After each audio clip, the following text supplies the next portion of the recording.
Hey, it's the Fort Worth Playboy. And my Playboys Bunny. And today what we're going to talk about is a topic that I kind of discovered over time, and I call it the phenomenon of the Affluent Five.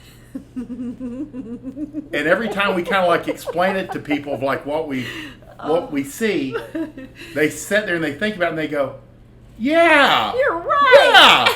Yeah. So when you think about guys that are successful, or they come from family money, or they aggressively pursue, there's a very large, like 80% of guys that make wealth, do well for themselves, establish a business, or continue a family business. Mm-hmm.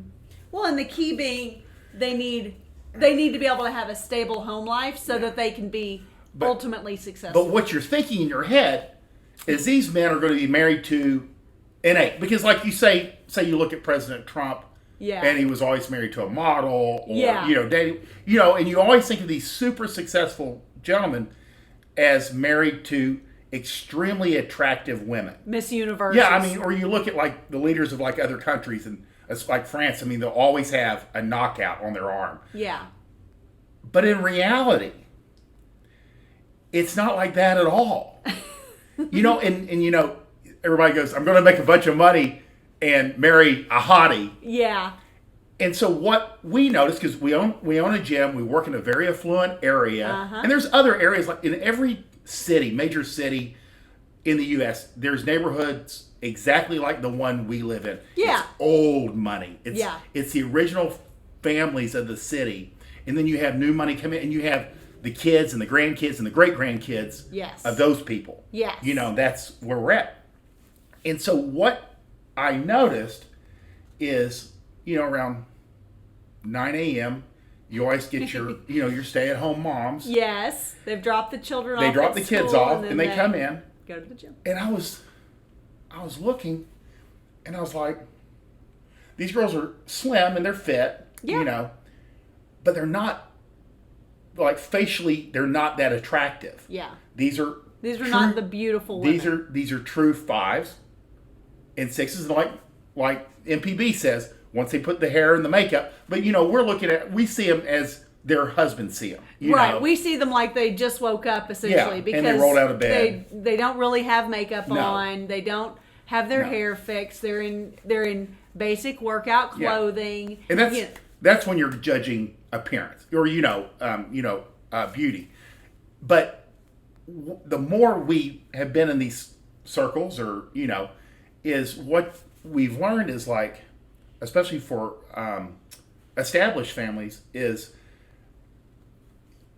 a 5 or a 6 will be a better wife.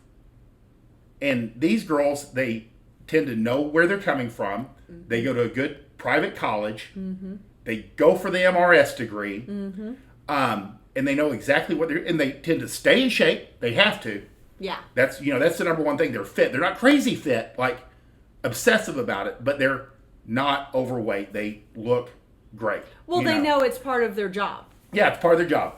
They have agreeable personalities, at least for most of the part, and they get along with people, and they're social. Yes. These are the things, and the families tend to veto girls that they haven't chosen for them. Yes. And they tend to approve, and they'll kind of decide early on, like when he first goes to college, who he's going to marry. Yeah. And then he'll bring home Chrissy, and they'll be like, Chrissy, well, she's kind of a bitch, and we don't really like her. They just see that she might be take a little bit of extra time. Exactly. Take a little bit of extra energy, be a little bit higher drama. Yeah. Have you talked to Melody? Yeah. They'll kind of guide them into the girls that they. And one of the questions is like, well, why wouldn't like a very attractive woman, fit into this? Because guys that are taking over a business, or they're growing a business, or they're about to embark on being an attorney or a military officer, they have to be able to focus. Yes. They need a woman at home that's stable, that can have kids and take care of things when he's not there. Yes. Without him constantly holding her hand right. and guiding her and telling her every move to make. And Right. and having to put out fires right and left. Exactly.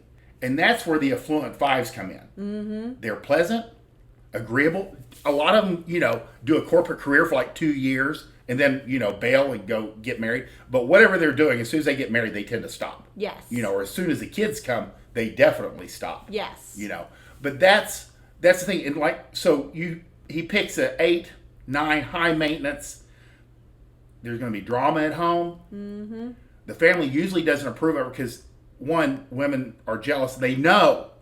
I mean, women know women. Yeah. They know she's going to be a pain in the ass. Yes. And they don't want her living on their block. No. They don't need it.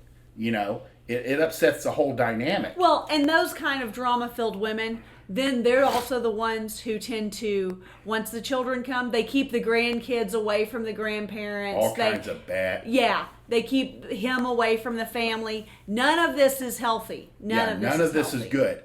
And that's why you end up seeing a lot of affluent 5s and 6s. Yeah. And these marriages last. Because these guys always go, when we kind of put this out there, they're always like, well, I'm sure he's cheating somewhere. He's probably banging like the babysitter or somebody in the neighborhood. Here's the deal. The cheating goes on. But the rules are, 1, you never embarrass the wife. Yeah. 2, you tend to keep it out of town. Yeah. Those are the rules if you're going to do it. Yeah. You embarrass the wife, you're going to get a divorce. And you embarrass the entire family.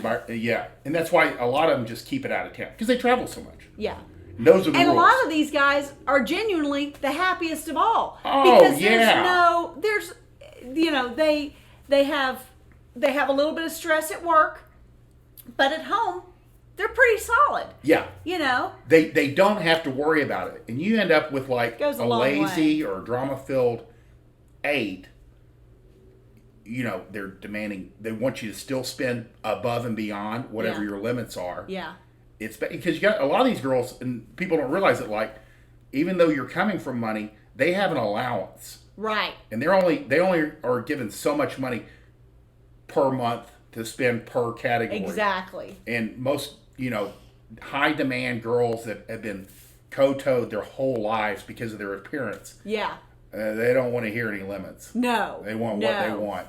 No. So there's so much, it's literally almost 2 sides of a wall. Yeah. On one side you have your affluent 5s and 6s, and then on the other side you have girls that think they should be in this group of, affluent wives, but they don't have the right stuff. Right. They have a messed up background. Yeah. They have an aggressive, what would you say, combative personality. Yeah. They don't know how to socialize. They create drama. Yeah. Well, None of and these things are good. these are also the women who see that they could be marrying into an affluent family or whatnot, the drama-filled like 8s, but then they're also the ones who think that they should already have what the matriarch, the parents, the grandparents have. And it doesn't work that way. Yeah, they should already have the mansion and the Range Rover and all of those things. They have to work and not realizing you have to work your way up up nonetheless. Yeah. Nothing's handed. I mean, these guys, they start out in a home in the neighborhood, but it's not the biggest home. Yeah. And they literally work their way up as the kids come. They need a bigger house, but they again, the parents know, and the families know, the wrong girl can like drag him away. Like she lives in St. Louis and he's here in Fort Worth, and she wants to be with her family. Yeah. So now he's leaving. Yeah. And they don't like that because now really their grandkids upsets everything. Yeah, are in another state. That's not going to work. It goes against the plan. Yeah. The positives of the affluent 5s and 6s have proven over the years. And if you take a look, even take a look at like pictures of old school East Coast wealthy families.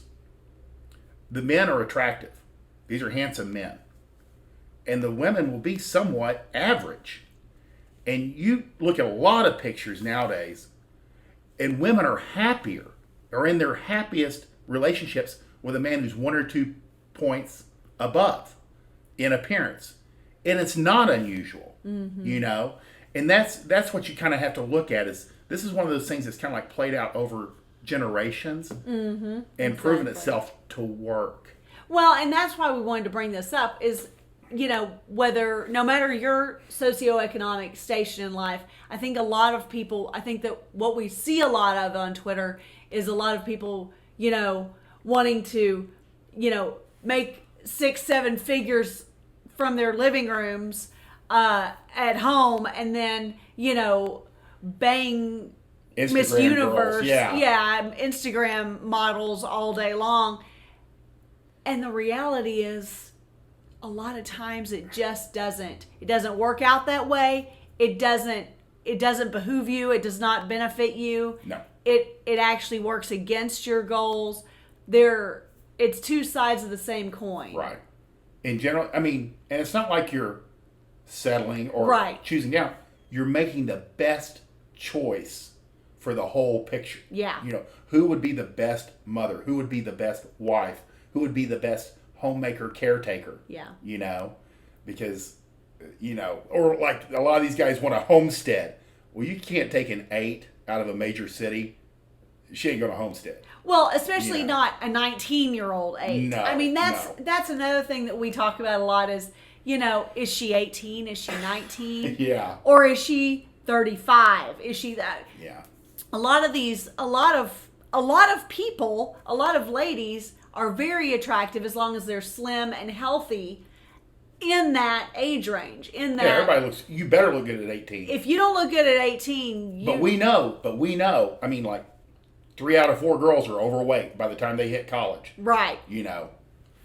So this is one of those things where who takes care of themselves? Yeah. Do they have the habits? But my point in saying that was that they see the 18-year-old, they see the 19-year-old Instagram model, but they don't take into account the fact that she's not 25. She's not when she is 25, 30, 35, 40, she will look much more normal. Yes. Average. And depending on her habits. And what you don't see is what she looks like unfiltered. Yeah. Unmade up. She takes 5 hours to get ready for that particular photo shoot and then filters. There are all kinds of things that go into play, what you see online versus what you see in real life. Yeah, so sometimes your eye is skewed. Yeah. But again, in what we see also too is over time, their habits, their habits really play out over 5 years, a decade, 15 years. It's not. They're unrecognizable. It's not. They're literally unrecognizable by the time they're 30. Yeah, exactly. So, unless they have good habits, they come from a stable background. You create stability for them, and they'll get with the program. Absolutely. Absolutely. So the phenomenon of the affluent 5 or 6. That's a good name. It's like all these. I don't know how I pick. Maybe because I've seen everybody's like, oh, she's mid. She's mid. Well, mid's where it's at. There's mids a reason actually there's a go curve. a long way to some long-term happiness and health of your children and your family. But again, you got to find your happy spot. Yeah. So we just want you to know that these things are not your imagination, and you find a girl that may not be what your friends would, she's not as hot as, another girlfriend that you've had, but she's the one, and she's like stable, and she's not on any medications. Yeah. And you may have found the winner at the jackpot. Seriously. Seriously. We want you to win. We want you to win. Have a great day.